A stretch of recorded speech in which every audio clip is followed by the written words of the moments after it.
we were walking home from our first date, and he said, so I've been dating quite a few girls, but I'm just going to date you now. Which is very romantic. And then he said, I'm going to get off the bus, so you can either get off the bus and kiss me, or you can stay on the bus. Sometimes you just got to give very clear choices to people. The delivery is quite something. When I had the miscarriage, I felt so scared to tell anyone I was working with. I don't know why. I think I just felt... It's quite a lot. Yeah. I suppose I also didn't want anyone to say, oh, okay, well, when are you going to send us the next script? Or, like, I didn't want to have that reaction of, I wanted to be in control of what was happening to me. I'd written out the birth plan and I had it all printed. There's a few things I can really clearly remember, and one of them was quite a long way in, where I just kind of privately and quite sadly just folded the birth plan up, just sort of tucked it into my pocket and thought, not going to be needing that actually. This is not... Hello and welcome to a brand new episode of Happy Mum, Happy Baby, the podcast. Today's guests, well, firstly, there are two of them. The first is a journalist, an author, a TV presenter, a broadcaster. The other is an actress, a screenwriter and producer. Together they have a little boy.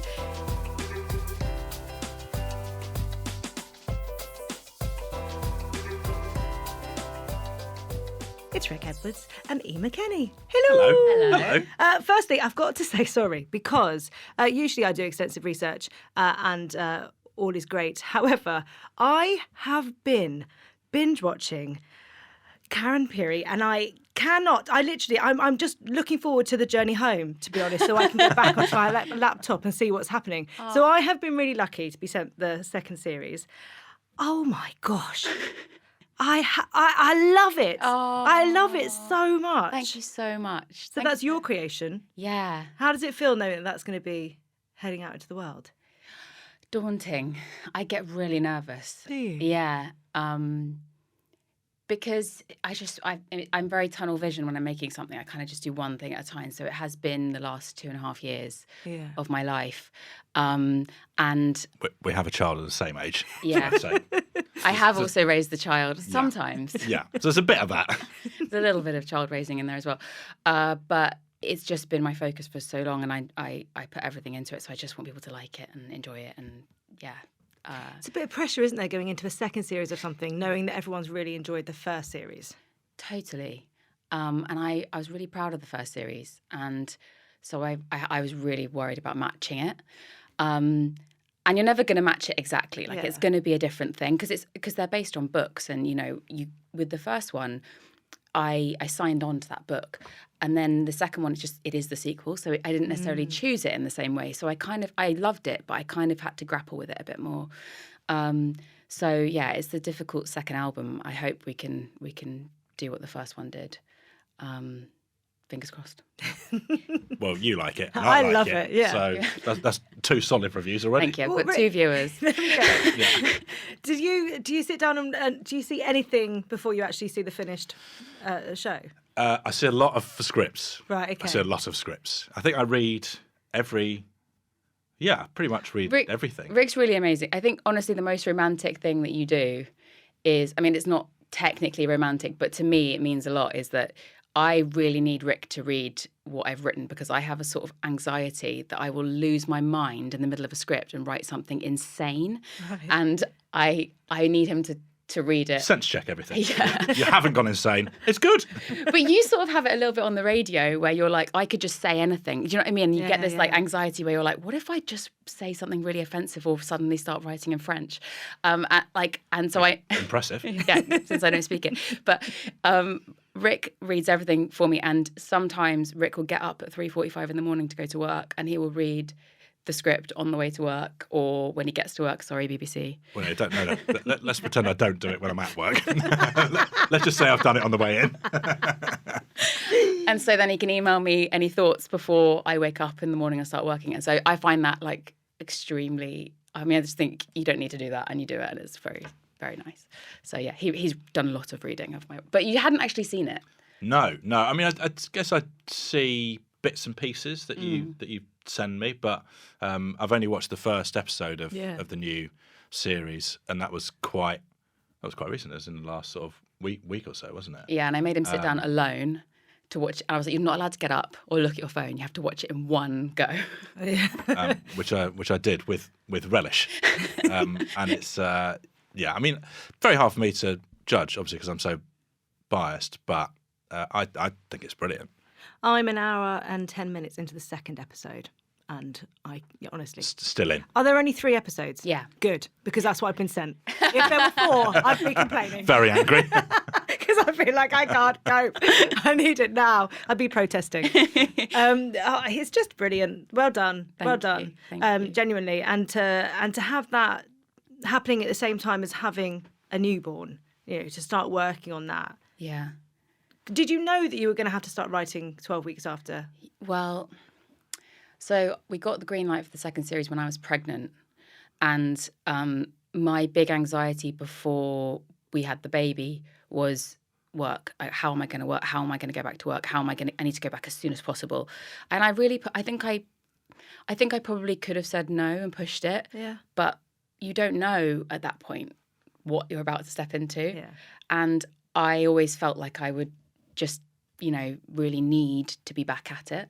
And I think with hindsight, I don't think I did need to go back. I think you cannot second guess how you will feel about parenthood. Mm-hmm. And once I was in it with the baby there, I really, really wanted to be with him. Yeah. But I had told the channel and the production company that I was going to start 12 weeks after I gave birth. And I did. And it was a completely mad year. And I had a lot of guilt about whether I was doing either of them right. So, I learned a lot about saying no and about boundaries. But ultimately, everything's turned out okay. The show's great, and I hope it's great. And the baby, I also hope is great. The baby is great. Yeah, the baby's They're both great. But there is definitely that thing. I think when you're a freelancer and you are creative and you know that work is there, it's a very odd thing, I think, because you just feel like you've got to. There's something that you've got to work towards. And actually, I think anyone that's got to go back to work, knowing that deadline, that time is coming for you, and that your maternity leave is coming to an end. Yeah, it feels like it's really, for me, it felt like it was really almost starting to encroach. Actually, I was still in that bubble of I'm just in mum mode, but knowing that it's coming over the hill, it's And I also think. Being an actor, you're very used to periods of time of not having work. Mm-hmm. So when you have the work, you are so trained to jump on it. Yep. And so it's so scary to imagine that anything would get in the way. Yeah. So I was really worried about the bump getting in the way. I actually ended up filming a TV show as an actor right until I was 36 weeks pregnant, which I actually loved. But I think you're so... that forms you and your attitude to work. But you were really nervous about telling the team on that show because it was the second series. Yeah. And, you get on with all those guys really well. You're writing on it as well. Like it was, from the outside, I was like, it's obviously going to be fine. But you were nervous about saying to them, my character's going to have to be pregnant. Yeah. It was a show called The Curse on Channel 4, a comedy show with the guys from People Just Do Nothing and Murder and Successful. And it's the second series of that. And they're amazing. The biggest worry that Sipa, who plays my husband, had was I called him, said, Sipa, I'm actually pregnant, and I'm hoping that we can write that into the show. And he was like, oh my God, I'm going to have to kiss a pregnant person. And I was like, yeah. He was like, oh no. Is that okay? He was like, I have to just pretend that the baby's mine. That's how I'll get my way. I was like, in the show, the baby is yours. That's acting. Yeah. That's amazing. He was fine with it in the end. It was... But the idea that's not just between you and the person that you're kissing, but also the person that's inside the tummy. Yeah. Do you know what I mean? It's I've not got consent for that. Yeah, exactly. Exactly. But it's hard, isn't it? I think you're thrown into a world where you simply have to say yes to everything. You jump on those opportunities and you never want to feel like you can't do. Like, I remember even booking holidays and stuff and going, but I can't because what if something comes in? Yeah. And you almost put your life on hold. Yeah. Oh my God, I mean, we've moved so many holidays. Yeah, really? We moved our honeymoon 4 times. For work. Yeah. Both of us, things coming in. But you sort of know that about. It's quite useful that we do similar things, so we kind of get it. I think if I can't imagine how annoying it would be. No, if you just have had holiday time like a normal job, Yeah. And then you were with someone who It's like, I've got an perennially was audition. like, oh, I've got to, Yeah. we're gonna have to move that, Yeah.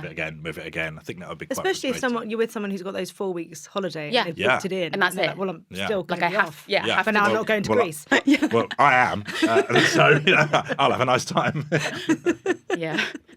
Let's talk about your childhoods because they're very, very different. Yeah. Rick, you're an only child. Yes. Emer, you're one of 4. Yeah. It's quite hard to reflect on your own childhood because you don't have anything else to compare it to, Yeah. really, obviously. What I do see now, from having spent a lot of time with Emer's family and Emer's siblings, is I kind of understand the sort of complicated dynamics that go along with that, with having siblings that I obviously never really experienced and never even gave a great deal of thought to. And I can see how sort of both amazing and quite sort of annoying it must have been. I just didn't have any of that. I was just, I guess I was just spoilt for attention. That was that was the main thing. 'Cause there's only one of me, and that feels like there's a fairly sort of direct line from being spoilt with attention to ending up doing what I do. I think because I sort of went out into the world and was like, well, surely everyone should still be looking at me, right? So let's investigate that. Never felt lonely, but I definitely felt bored quite a lot. I don't think you like being alone that much. I think you fill your life with you filled before you had me and like family. You filled your life with a lot of friends, I think. Yeah. And I think I really relish time alone because I've had such a busy childhood full of siblings. Yeah. So I think Are you that's like me then, in terms of like wanting a nice, quiet, dark space? to just sit in? my ideal. I can't remember who said this to me. It was either a therapist or an astrologer. So Okay. I like where this is going. my ideal situation is being in a room by myself in a house full of people. So I want to be on my own, doing my own thing, but I want to be able to open the door and be like, hey, like, because I want the like instant company should I want it. And I really, really relate to that. Like I kind of don't want to be with people, but I want to know they're nearby if I want them. Yeah. I like that. So I think I want to be in the throng in the house. Yeah, you want to be Probably. downstairs Yeah. making noise, yeah. Yeah, I think so. So what was your childhood like? Where were you in the order of 4? I am the second. So I've got an older brother and 2 younger sisters. And I think that it's really formed me, that shape. I think I came out into the world and saw my older brother and was just like, oh, I can do everything that he can do and I want to do it better than him. And I have a very competitive relationship with him. He is completely unbothered by me. Like he's like, I'm not competing, but well, maybe a little bit. And then I've got 2 younger sisters who are amazing and they're very close in age to me as well. And yeah, we had a very busy, chaotic, quite messy, sorry, Mum, house, and it was really fun. And as a teenager, it was really fun because we kind of all had the same friends. Yeah. And there was lots of crossover and sort of snogging each other's friends and stuff. Did that cause arguments? Yeah, there was a lot of arguing as well. And there still is. Still is quite. Yeah. Yeah, we still live really close together. Yeah. And yeah, That's the thing that my sort of principal observation about siblings from Emer's family is how quickly they're able to go from like screaming at each other to then everything being completely fine. Yeah. And it's really extraordinary to me because I can't do that. Yeah. I haven't had the practice. So if I've had an argument with someone, that will sit with me for 6 to 8 months. Yeah. And with them, it's just gone in a flash. I'm like, that's like a superpower. That's really. So you can imagine how our arguments. I'm like, what argument? And he's like the argument That we had 8 months ago. Yeah, exactly. No, but I can't. I find that I'd love to be better at that. I wonder if it's also because with siblings there's no filter and you get the thing out. Yeah. Yeah. There's a lot of that, and I'm like, he doesn't want to get the thing out. He doesn't want to tell me what's wrong. He wants me to, for 8 months, ask him, what are you annoyed about? No, tell me. Yes. And I'm like, straight away, that annoyed me. Yeah. And so... Yeah, I'm never in any doubt about what's annoyed you, which is useful. Do you think your childhoods played any impact on what you thought family life would look like for you when you're older?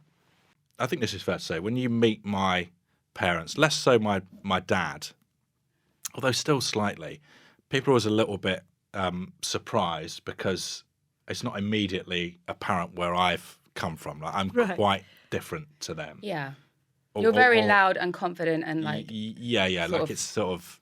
Yeah, and they're not particularly, but my mum especially is very shy, and there's lots of stuff that she sort of probably recognised about herself that she felt wasn't good or kind of held her back in some way. And she made this massive effort to try and ensure that I didn't have any of that baggage that she felt that she had. And, you know, you can sort of delve deep into these things and try and work out whether, you know, what she did work or it was just sort of luck or whatever. But the fact is that she sort of thought, well, I don't want him to be shy, and I'm certainly not shy. I don't like all of these things that she tried to do seem to have sort of worked out. And I guess that's made me think, okay, what are the elements of my personality or the way that I sort of am that aren't good, that I wouldn't want our son to take on. So there's definitely a bit of that. Road rage. Road rage. Yeah, road rage. You've got it. You can't have that. Yeah. Number one, road rage. Yeah. So that actually it's kind of specific but non-specific at the same time. But just sort of thinking about partly the example that you set, but sort of what would you improve? What would you sort of want to offer that you've struggled with maybe? Yeah. I think the thing about siblings though, and I think you and me talked about this early on, is that you can see two people, parents, like actually using similar approaches on different people and them all coming out differently. Me and Rick really argued about it early on because he was saying, no, if you put loads of time and effort and attention into a child, they should come out like this, because that's kind of what happened with him. And I'm like sitting there, sample size 1. Yeah, and I'm looking at my family thinking, no, they kind of tried all different stuff with all of us in the same way, and we all came out so different and reacted differently. And so I'm kind of like, I don't think it's just you do this and this happens. No, but yeah, now we're doing it ourselves, and it's kind of a big mix of the two, I suppose.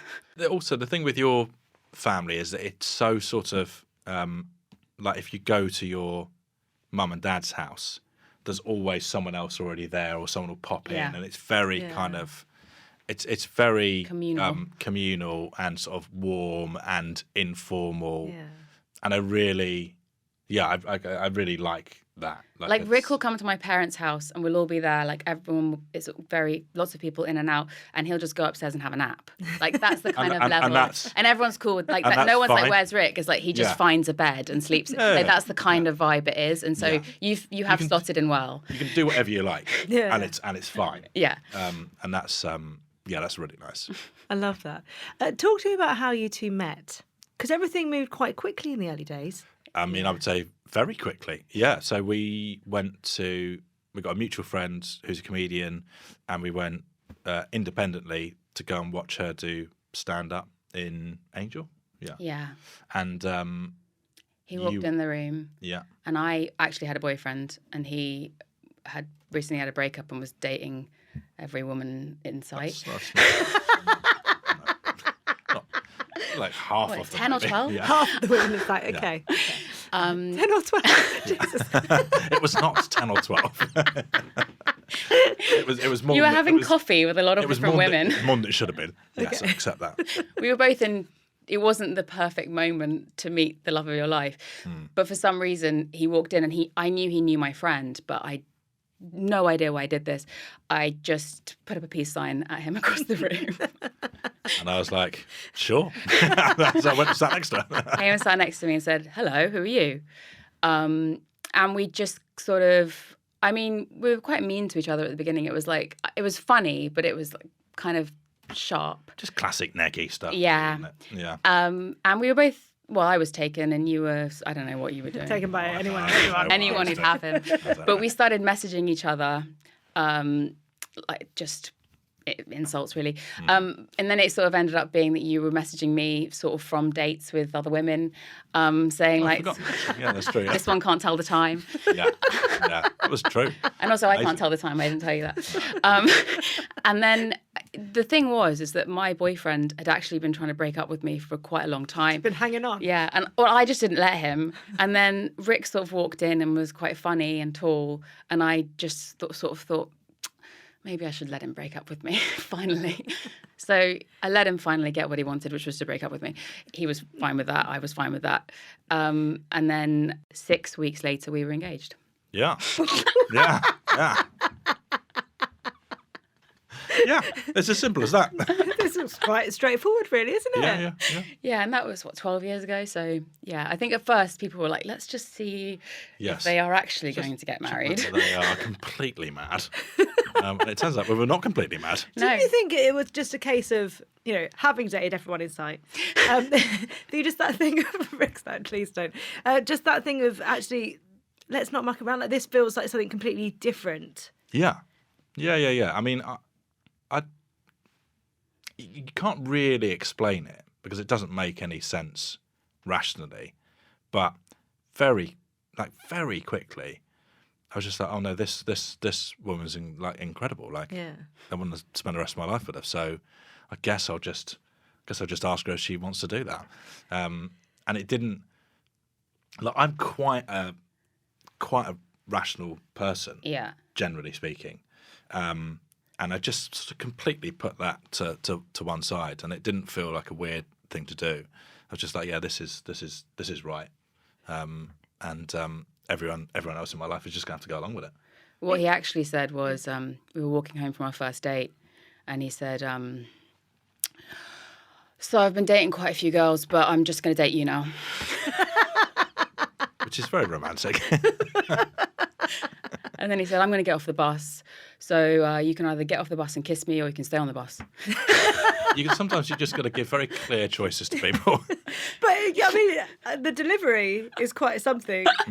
Even at that 6 week mark, when the proposal was made, what was how did that feel? Well, I had been, up until that point, like, if you ask anyone that knew me, completely boy mad from like age 5. I was just like, I just loved boys, and I was quite manic about it, and I was always heartbroken, and I was always kind of stressed about a man.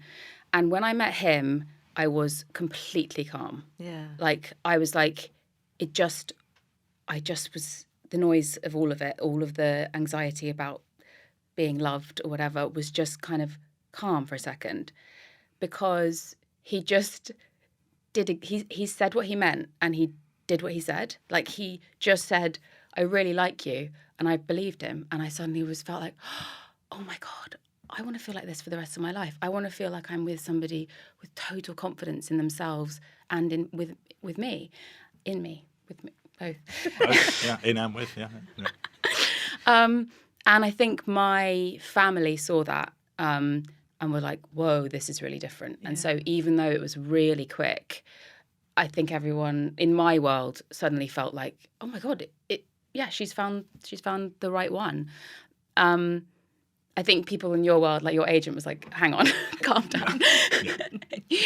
You need to, give this a bit more time. But that feeling's always been there now. Just never gone. It's sort of calm. Did you talk about having a family early on? I think quite early on. Yeah. Yeah. I remember having a conversation about it driving to Wales. Oh, really? Yeah. And that would have been certainly within the first... I think we were probably engaged by that point, because obviously we were engaged. Because most of our relationship we were. So it's 6 weeks in, at least. Yeah, but I think it was like a few months in, driving down to Wales, and we had a conversation about it in the car. Yeah. And both said, yeah, that's something that we'd like to do. Yeah. And actually, didn't get round to it for quite a while. Yeah. Well, I was 24, so we were. I was still quite young. So we took. I think because everything had been a big whirlwind, we did take our time getting married, and then everything else. I'm sort of glad that we did as well. Yeah, Timing feels good. Yeah. Was there a pressure? I think it's once you actually get married, all anyone wants to ask is so. I think I felt like I put a lot of pressure on myself to work out those timings, and what happened was everything that we planned didn't happen in the way that we'd hoped or we'd wanted to. It happens when it happens. Yeah. And that was a big lesson for the control freak in me. But you don't know how things are going to go until you start trying. And I think especially doing the jobs that we all do, it's that thing of trying to find a slot that it feels like, oh gosh, this is a good time. Yeah. And then trying and kind of going, oh, but it's not worked, and now I have to admit, but what does that mean to the slot that I've given it? Yeah. And, again, you can't pause your life. No. For something that it's such a hard thing to navigate. Yeah. I still struggle with that. It's just... We still talk about it now, sort of going, so when would be a good time? Yeah. And I think at some point we're going to have to accept that there is never a good time. It's just you do it if and when you can. Yeah. And then you sort of fit everything else around it. There's no other way of doing it. I am really glad, though, that... So we had a miscarriage before I made the first series of Karen Pirie. And it was a really horrible time, but... we ate a lot of donuts. Yeah, we sat on the sofa and just cried and ate donuts. But if I had had that baby, I wouldn't have been able to make Karen Pirie Series 1 in the way that I did, because I went on set every single day and I was there, and I really... I'm very involved in everything, and I would have been like having the baby when they were shooting, and I think, in the end, I realised that things. I don't know, it sounds sort of like spooky woo woo, but and you're logical, you don't believe in this, but I think things do happen when they're meant to happen for you, and even the bad things can be good things, and you have to kind of just take it as it comes. You can't kind of completely control the timeline. No. So I think I found the good in that tragedy, and then we ended up having our baby, and it was still hard, but the timeline for me in the end actually kind of worked. Yeah. Also that thing of having a baby after loss. Yeah. You can't. It's almost like you don't believe in that pregnancy, or you don't want to let yourself go there. Yeah. That was tough as well, I didn't tell anyone I was pregnant till I was 5 months pregnant, because I just didn't believe it was going to stick. And that's why I didn't tell anyone I was working with or anything, and I was just wearing clothes that no one could see anything. It was a journey. I mean, a lot of people go on these journeys as well. I mean, no one has it smooth. But I do think the more people that say that they've experienced it, it helps in some way. Totally. You know what I mean? Yeah, totally. And I felt when I had the miscarriage, I felt so scared to tell anyone I was working with. I don't know why. I think I just felt, I don't know. I just felt like, I don't know. Why did I feel that? It still feels slightly... private, I suppose. Private, slightly sort of taboo, no, but it's quite a lot. Yeah, and then you feel like you might need to talk about it all the time. Yeah, you don't really want to necessarily go into detail or discuss it. Yeah, and also I suppose... It's hard. Yeah. I suppose I also didn't want anyone to say, oh, okay, well, when are you going to send us the next script? Or, I didn't want to have that reaction of... I wanted to be in control of what was happening to me. And it was tough, but... So I had a miscarriage before my 3, and then I had a miscarriage after. Oh. And what I found really interesting between those is before the first pregnancy, I felt like there was a desperation, there was a need, there was a feeling of this is everything I've dreamed of. This is and also not realizing that could happen. Yeah. And I found that the second miscarriage felt completely different. Yeah. Because I felt so lucky to have the other 3, and there wasn't that I just want to be a mum feeling Yeah. that I had first Yeah. time. But you don't know how those are going to feel. But what they do is they rob the naivety, I think, that you enter pregnancy with. Yeah. Ours was also in COVID, so Rick wasn't allowed to come to the scan with me, and it was a silent miscarriage or a miscarriage, so I didn't know until I went to the scan. So I was in the room by myself, and that was like really hard because I remember sitting outside and I just had to text you the news, didn't I? And I was just sort of crying into my mask. And so I think it was, as you say, it was there's so much fear with that first one because it's your first time going through the journey, and then it kind of slightly takes the magic out because I was so excited going into that scan. And yeah, it was when we were actually pregnant, there was a lot of anxiety throughout, and I was just very low key about the whole thing. Yeah, we didn't like say publicly that we were having a baby on like socials or anything until a month after he was born because I was so kind of cautious. Yeah. And I'm quite glad And sort of actually. protective. I think, Protective as well. of us and of the baby, and I think I'm glad we did that actually because it meant there was just this like little kind of secret time where we just kind of processed what was happening. Yeah. How did you feel when you got pregnant for the second time? I think I texted you while you were on air Yeah. on the radio, Yeah. 6:30 in the morning. I don't know why I knew. Yeah. I think I started feeling sick, and I did a 'Cause test. you did sort of know, didn't you? Yeah, I knew. I did a test, and it was so early, like it was really early. And I texted you the picture of the the test, while you were on the radio, which is actually an insane thing to do now I think about it. But yeah, how did you feel being live on the radio getting that news? Yeah, I mean, I think, probably just trying to work out when I might be able to slip out of the studio and Fist pump. Yeah, privately.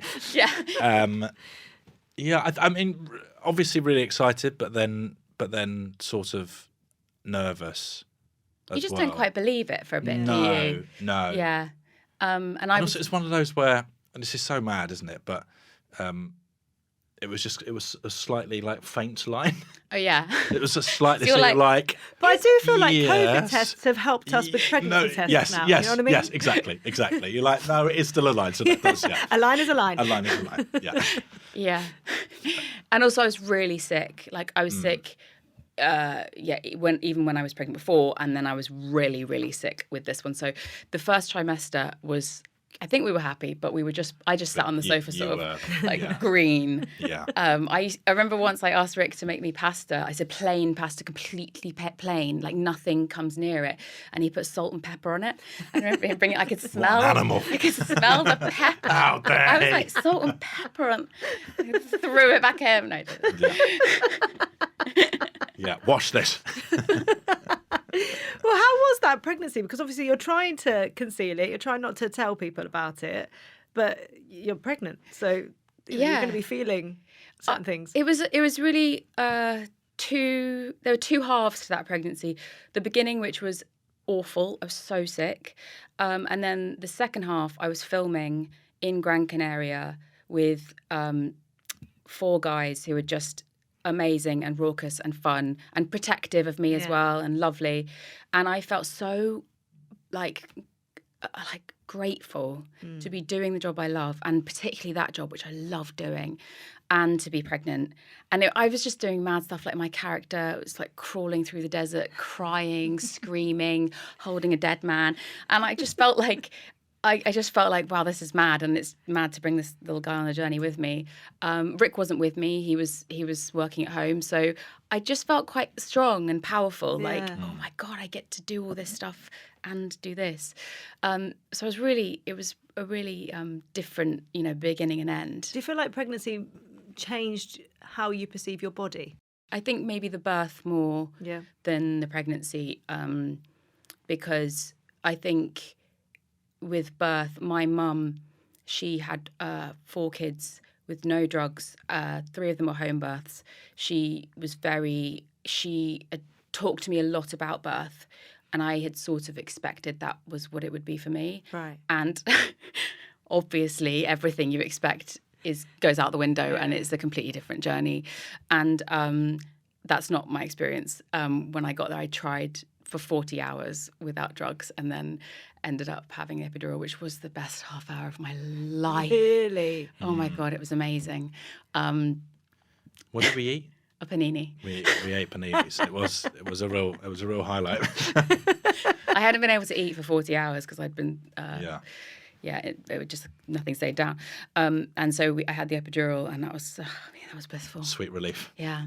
The way that I'd sort of approached the sort of feeling of slightly being a spare part in that scenario was just to read loads and sort of just like have all of the information that I felt like I could possibly have to be helpful during the process. And I'd written out the birth plan, and I had it all printed. And I can so clearly, there's a few things I can really clearly remember, and one of them was quite a long way in, where I just kind of privately and quite sadly just folded the birth plan up, just sort of tucked it into my pocket and thought, not going to be needing that actually. this is not how we. But there is that, right? I think that it's the same when it comes to birth and to actually having a baby. There are so many books out there that tell you what to expect, what to do. This is our babies aren't textbook, our bodies aren't textbook, and so but it's really hard when you have studied and think that you know how it's going to look and what you're going to do within that situation. Yeah. And also, I knew that you were pretty strong on not wanting an epidural, and yet definitely sort of 5 hours, I've been sitting there thinking, this lady does need an epidural. Like, she really does. Well, I just and sort of gently trying to broach that. Did you eventually broach it? No, I think that the doctor did. And the doctor was really the lovely. doctor also. I just hadn't see. slept, I hadn't eaten, and I was in so much pain. Yeah. And the baby was not going to come out. Wasn't shifting. And I think he was like, you're not going to get through this without some help. And I needed a lot of help in the end. He had a very big head.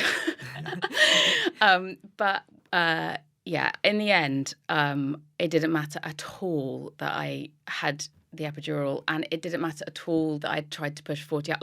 You just go, whatever you have to do to safely get this baby out. But you would have gone into it with so much pressure, even though you wouldn't have realised it, because of hearing what your mum's experience was. So it's kind of like, well, that's what birth looks like. I felt like and she'd never impressed it upon me. Like, it wasn't like she'd told me, but it's just what I had grown up. It was just there, wasn't it? Yeah, and I had also, you're going into the unknown. You have no idea how your body is going to feel. And also, I really strongly believe that everybody physically is built different and feels differently in that time. And when I remember being at the sort of 40th hour when the doctor was like, you have to have one, I remember thinking, I don't have the same body as my mum. I just don't. And I don't have the same, whatever is going on in there somehow is different. And that's okay. And I just have to go, I am what I am, and I got to get this baby out safely. So, it was a sort of big growing up moment away from my mother's way of doing things, but in a nice way. It wasn't like But also, I feel like there's a sort of you're like a strong woman, and I think that part of you felt that in order to be a strong woman, you shouldn't need to do that thing. You shouldn't need that help. Yeah, there was an element of bravado, I suppose. Yeah. But I now see that wasn't right. Yeah. It's just kind of quite an important a belief sort of... that I had come up with out of kind of nowhere. But I suppose it's because what I'd seen. But also knowing that there's a strength in actually kind of taking the help. Do you know what I mean? Taking whatever. Because actually you need strength. So the simple fact is you and your baby both need to be safe. Yes. Yeah. And anything that might not be safe is just not worth following that path. Yeah. And I tried to the last minute, and then the doctor, who was the expert, said, I think this is what we need to do, really gently and really kindly. He didn't tell me I had to, but he was like, I think this is the best thing. And I heard it and was like, all right, okay. And I was like, yes, I agree. And then as I had the epidural, you nearly fainted. Really? Yeah. I mean, Yeah. I mean, there's He a nearly point fainted where twice. I nearly fainted twice. Really embarrassing. So the first is the epidural. What's the second? When was the? I mean, it was really when we were in the In the action. it was. And there was a lot of blood everywhere. But we had brought Lucozade and we'd brought fruit pastils. I don't like, because that's what you need for birth. Yeah. And I just remember at one point the nurse kept saying, Sir, sit down and have some fruit pastils, please. Yeah. It was fairly emasculating, actually. Like, the stuff that we bought for Emer. No, you're going to need the sugar. You look very pale. It's a very funny thing, though, isn't it? Because that suddenly the attention in the room goes to the man that's about to faint. Yeah. Yeah. Not Which the is woman not. that's got a baby coming out of her fanny. It's not how you want it to go. It really isn't. You're just thinking, pull yourself together. I can't. I feel awful. They did actually give you a little flannel, didn't they? The doctor was like, Rick, go and get a wet flannel. And then they put him up at this end and then just had him dab me because I think they really sensed he needs something to do. Yeah. I was kind of like, do you have to dab? Okay. Yes, dabbing. The doctor said dabbing was good. As long as you feel good and needed. Let me have something. Just instantly trying to block it out. Yeah. Oh. How did it feel when your little one arrived?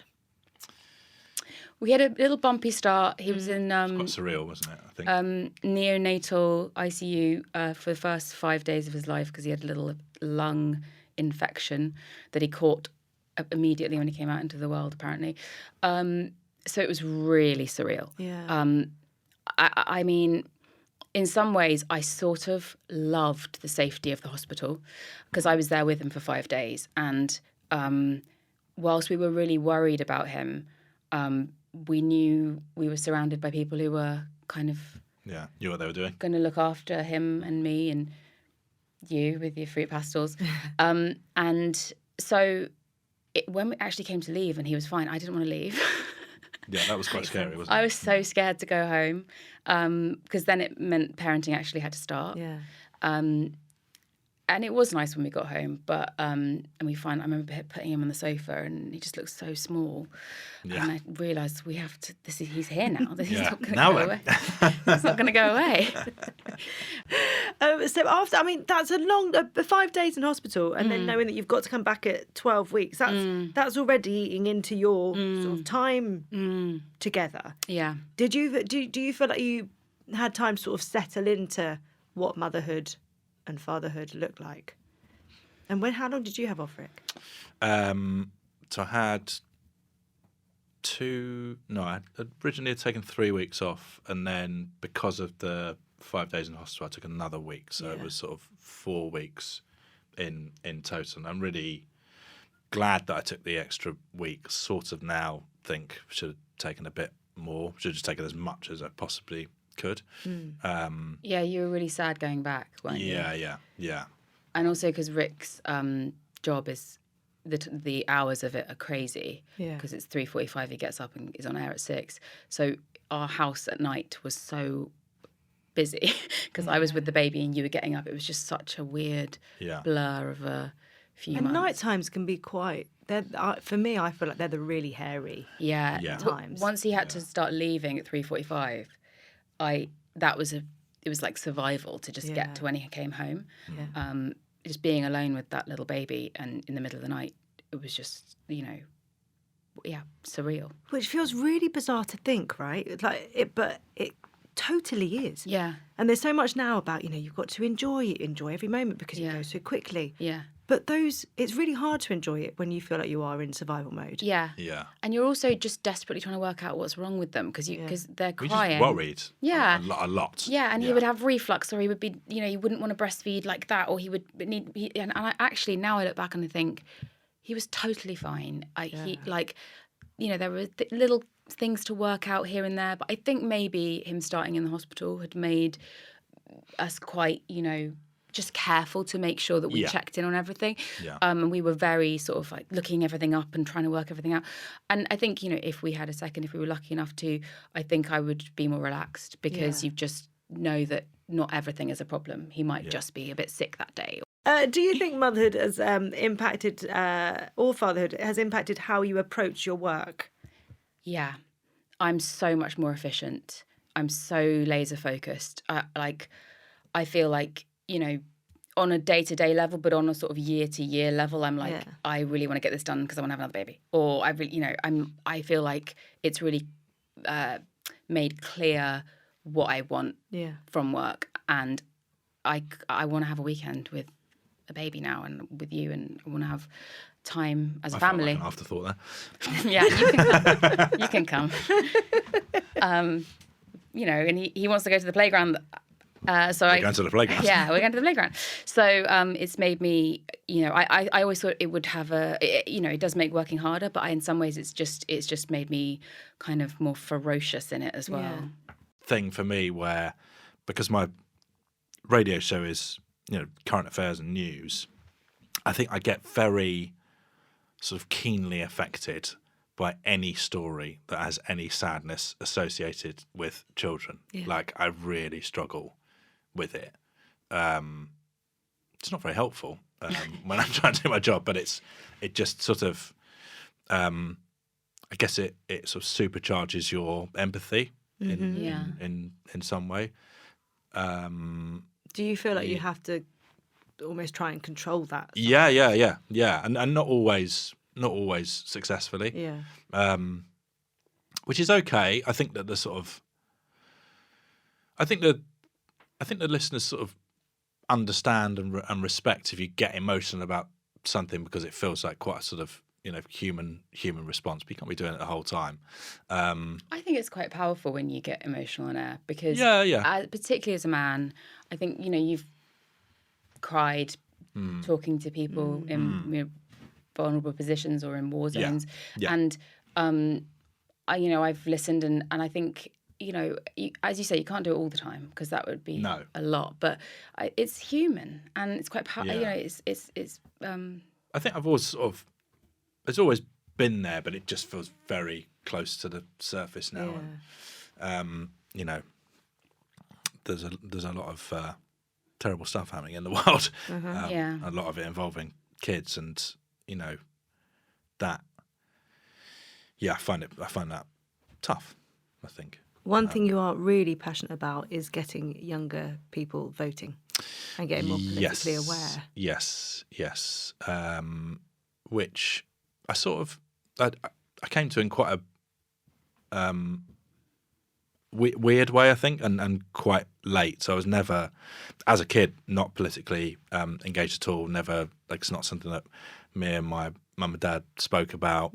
They're not particularly, they're not political. And so then when I had friends who were quite sort of politically engaged, I found that quite, not alienating exactly, but I felt quite shut out of those kind of conversations, and I just would feel that I couldn't really get involved because I basically didn't know what they were talking about. Yeah. But then also a bit sheepish about asking, because they all sort of knew stuff that I didn't.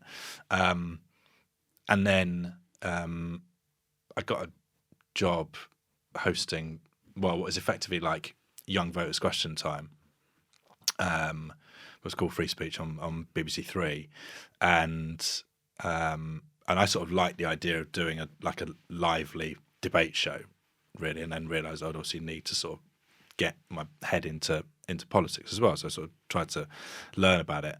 But the main thing that I realised is that young people were quite disengaged, and at that time, and you would probably argue still now, because young people don't vote as much as old people, their interests and their needs tend to get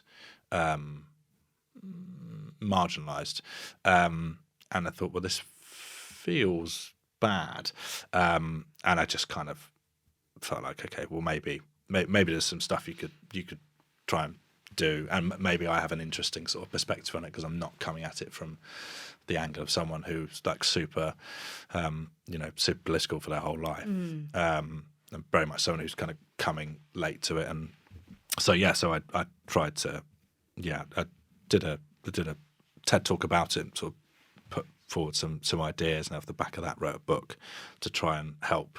Because the one thing that I found is I went to some schools to talk to kids about what their relationship with politics was, and the main thing that I heard was not that they weren't interested, just that they didn't really know very much stuff, and they weren't sure where to get the information either. And when they were saying to me, you know, so where would we be able to look this up? I was like, not sure actually, because there's so much stuff that there wasn't like a sort of a source. And so I tried to write a book that just in as plain a language as possible just kind of laid out the sort of political landscape that would be just a helpful, so it's completely sort of non-partisan, just to say these are the issues, these are the kind of ideas that various people have on them, you know, and sort of, you know, make your own. Hopefully this will be useful. And I went around and did quite a lot of talks about that as well, and impossible to measure whether it had any effect. Unfortunately, I think it was a good thing. I think it was a good thing to do. It felt like quite an uphill battle. It's a big thing to take on, and you know. Yeah. It sort of it essentially would need to be like your full-time job. I probably found, but I don't know what you'd think. I found myself pretty quite depressed by it, because I sort of felt like I was pushing, but couldn't figure out a way of actually achieving any. And it's just purely anecdotal, but I did get lots of young people get in touch with me sort of directly who had either seen the talk or read the book, and I you know, found it really sort of useful, exactly what I'd wanted. And also, even if it's just a few people, like you bumped into someone the other day and they came up and said that they were now working in politics because they had read his book. And even if it's just like those people might go on and change things, or so you never quite know. You can't actually measure the effect of what you've done, but you did do it with a really like a noble goal. Like it was purely because you really cared about that issue, and that's why you did the TED Talk about that. And so it was like, you know, it was very it was a big goal, and you know, you tried your best. I did try my best. But it's very different. It's having someone like you talking about it who feels just instantly more accessible to people. You know, you're a Love Island lover. Exactly. But you know, you're the everyman talking about it. It feels very different to a stuffy middle-aged man talking about it. That's why I sort of thought maybe I've got a chance here, because you know, you know, the guy who presented Tool Academy, who is now talking about this stuff, and I don't even have the sort of the jargon, the quite alienating jargon to use. So I do think that you know, that worked to some extent. I think people probably were a bit more willing to listen and engaged than if it's just a sort of, you know, political journalist writing about it, when it just feels immediately like, well, that's not for me. Emer, I guess even though your work with writing was fiction, you actually had to go into a bit of it feels like there's a lot of darkness in your jobs. I know there's a lot of light as well, but how was balancing that with motherhood? Oh, like writing about kidnap and murder. That part. I think so. In the second series, Karen Pirie, there's at its heart is the kidnap of a young woman with her young child, and that was in the book. So that wasn't something that came from me wanting to write about that. But with a new born baby and writing about that experience, I think it sort of just supercharges me. I quite like grappling with the dark, and I like finding the parts of the story which I relate to. That's how I can find any way in. And so with Karen, always, she's a lot of Val who writes the books, but there's another layer then where I put how I feel about the world. First series were very much about working in a male-dominated environment. This series, she sort of grapples with getting the authority that she had wanted, and then how are you someone's boss? What's the best way to do that? And she sort of realizes that she has to follow the rules and can't be a kind of maverick cop in the way that she was. And I think with the motherhood aspect, I think that character, who's with her young son, I just felt so kind of passionate about those scenes and about how it would feel and how terrifying it would be. And I mean, I think it just all helps. All of the emotion, all of the experience that you have, the more you have of it that feels close to the surface and passionate, just gets put into the work. Well, it ends up feeling very visceral, I think, because of that. Yeah, hopefully, yeah. I know you said about the super focus, but how did you find the juggle? Do you write at home? I write, honestly, wherever I can. I mean, the other day I was finishing a script and I realised I was sitting on the edge of the bath while my son was in the bath. I was watching him, but sort of typing with one hand, trying to finish the script. So I've written in cars, on trains, planes, home, bed, floor, cupboard, anywhere I need to do it, because the deadlines in TV are so relentless and crazy. You just have to get it done. And in those early days, were you at home while you're like, I'd always try to write at home while my mother-in-law was with the baby, but I would just be so aware of the baby in the house. Yeah. And if there was a cry, I'd be like, he needs me. Yeah. And it's very hard to switch off. Yeah. I was at home, he was with either you or my mum, who was amazing. And it was really hard to switch off, it was. But I actually feel like if he's with you, I can switch off more. There's just that, like, I don't know, that feeling of parental confidence, like you and me are in it together. And so that's the sort of most peaceful space I would get into if he was with you. I mean, I really trust my mum as well. But it's really hard. It's just innate, isn't it? It's primal, that hearing that cry and thinking, I gotta go. I wonder if there's also a feeling between you two of this subliminal, well, we did this together. Whereas with your mum, is that the feeling of, it's guilt. Putting this on you. Total guilt. That's the feeling that would interrupt, actually. Yeah. Whereas with you, I don't feel guilty. I'm like, he's yours. Yeah, get on with it. If you could write a letter on parenthood, who would it be to and what would you say? I would write to everyone out there who wants to have children but hasn't had them yet, to go and travel the Greek islands immediately. Good. It's a solid letter. Because you're not going to do it for a while. You're really not. And you're not going to do it in the same way. And I haven't done it. And I want everyone else to do it for me. Is that the thing? Because for me, it was not watching A Star Is Born. You know what I mean? I cried over the fact that I couldn't watch it. I phoned the cinema. They said I couldn't bring my baby to watch it. But I thought you did watch along with the babies. No. It's got to be over 15. Is Greece the thing for you? You're just like, didn't do it. I mean, we just went to Greece with our baby, but I'm like looking at the islands on the horizon, just the ferries going nice. between. I'm It just looks so thinking easy. that, like, happy, like, kind of free, just you and the horizon feeling, instead of like the massive suitcase full of, like, trucks and baby food. Trucks. It is mainly trucks. Rick? So I guess in a way, I'm sort of writing a very long one currently that's to our son, but also for me, which is just about the fact that I have a really bad memory. They just do, and it's quite... Or I've got a bad memory for stuff that's happened in my life. Right. I've got quite a good memory for sort of trivia. Yeah, like useless. Useless trivia. Like pi to a certain number. Yeah. Good for a pub quiz. Yeah. Oh my God, he's all over that, but he can't remember like essential details about our lives. Yes, yeah, that's completely fair.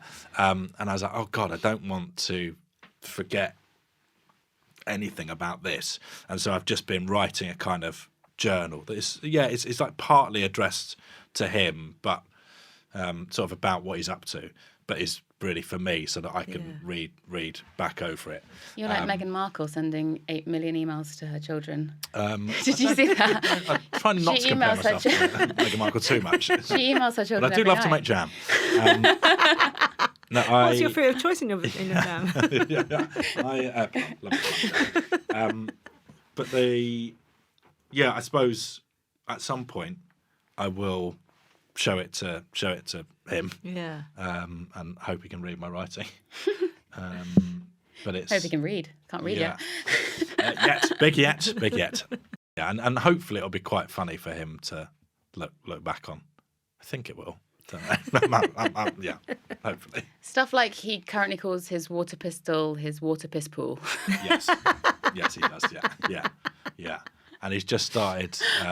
So I'm a Liverpool fan, but Emer's family are all Arsenal, and dad and brother are season ticket holders, and they go. And so it's been a sort of ongoing battle about whether he's going to be a Liverpool fan or an Arsenal fan, if he ends up being a football fan at all. And I am very much losing that battle. And it feels like he's going to be an Arsenal fan, to the extent that on holiday and sort of out of nowhere, he started doing an Arsenal chant. And he's doing it quite a lot. He loves it. And he really loves He's it. only And I 2.5. don't know if he realises that he's winding me up. but he he's doing it with his chest, to be fair to the guy. Ooh to be, Guna. Yeah. You hear that quite a lot. It's a good chant. It is a good Great chant. chant. I don't want to hear it, 16 times a day from my son, but that is currently what's happening. So yeah, that's getting written down. Just start singing out Forever Blowing Bubbles. Yeah. You'll be fine. It's got a lovely melody. I think you'll catch on. We end the podcast with you completing 3 sentences. Okay. The first one is being a dad or being a mum means. Cleaning the floor more than I ever thought possible. God, it is mad, isn't it? So much I'm just time. always on the floor. So much time. So much food on the floor that Another we've detritus. painstakingly cooked. I think for me, being a dad is just completely reframing your sort of outlook on life. So you just have this one massive priority, and that is the prism that you have to view every decision through, and that's huge. Like it really is. Like there's not really any decision that we make in our lives now where you don't have to think, but what about? Yeah. And is this good or bad or indifferent for? And that's ever present. That's that's just sort of constant. And it's quite I quite like it, actually. Do you? Sort of, it gives you a sort of clarity. Gives you to clarity, and it everything. gives you a reason to say no. Yeah. Oh, You know yeah. what I mean? It's kind of like, Yeah. actually, I really don't want to do this. Yeah. But also, it Yeah. doesn't. It's slightly anyone. slightly curb your enthusiasm that Yeah. you realise that having a child can get you out of quite a lot of things. You're like, no, unfortunately, he's a bit. Yeah, I feel so good about going to bed at like 8 p.m. As soon as great. it is, and you just don't feel any. It's just like No, that is that's what I want, fine. and that's what I'm going to do. Yeah. Next sentence is, since having a child, I laugh more than I ever thought I could. He makes me laugh so much, and I think my favourite thing is having like a funny new pal. Who's just in our house, saying funny things, getting things wrong. That's just been. I think he is funny. It's really hard to tell, isn't it, whether because you're inevitably going to find your child funny. But I do get the feeling that he is funny. Like, there's some stuff he does where you're like, no, that's good. That is good. since having a child, Since having a child, I'm much more emotional, and my emotions are just much closer to the surface than ever before. And I don't. And I think for my work, not particularly helpful. In my life, I think probably pretty good, actually. Just being a bit more open with emotions and sort of what I feel, and he's definitely sort of given me that. Yeah. which is amazing that something comes along decades into your life and completely Yeah. changes how you Yeah. react or feel about Yeah. certain situations. Yeah.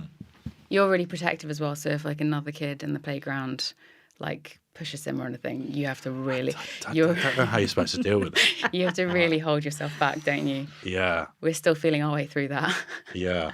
I just have to take a take a step back. What's seething? Yeah. It's odd, isn't it, that? Yeah. I think it's slightly the only child thing as well, because it's like I've grown up with, my sister and all that, like being younger than me, and like there's a bit of argy-bargy and like rough and tumble, whereas you're like kind of watching this little thing go into the wild. You're like, no, I won't touch him. Yeah. You're definitely more like that than I am. Yeah. I'm like, go on, push him over, it'll be fine. Learn a lesson. The final sentence is, I'm happy when. Slightly similar to one of yours, actually, but I'm happy just when he laughs. Yeah. It's just great. It's just great, and he's quite ready to laugh, I would say, and it's a very, very pure, just a pure joy, as he's giggling and we're all giggling. You're like, this is ideal. I love this. He's ready to laugh any second, and you're ready to cry. Yeah. Yeah. That There's a lot actually going really on. does sum those two up. Yes, it does. Yeah. For me. Yeah. Yeah, that's. Yeah. Although he's currently quite ready to do his fake cry. He's he just sticks developed. his tongue out and goes, ah. Yeah. Can't quite work out. Which is how to do it really funny as it convincingly, is. But yeah. And like wants something. Ah! Like the tongue is horrible. The tongue is a giveaway. I've had an interesting relationship with happiness recently, because I think, especially in the last 2 years, trying to work so much, and you're as a parent, you're always trying to cook or clean or organise or get somewhere, and I think I've really had to make a conscious choice to hold on to moments where I feel really happy, and peaceful, and I almost kind of like try and consciously say, I feel really happy. I'm just going to hold on to it for a second. And they're just tiny moments, or I'll just be snuggling him and I'll smell his hair and it'll be like, oh God, I feel so happy. But I think the big one is like Sunday morning, you're not working, 8 a.m., no alarm, and our child has slept a bit longer, and... Yeah, I was going to say, he's been in for a couple of hours. Our son's not got up yet, magically.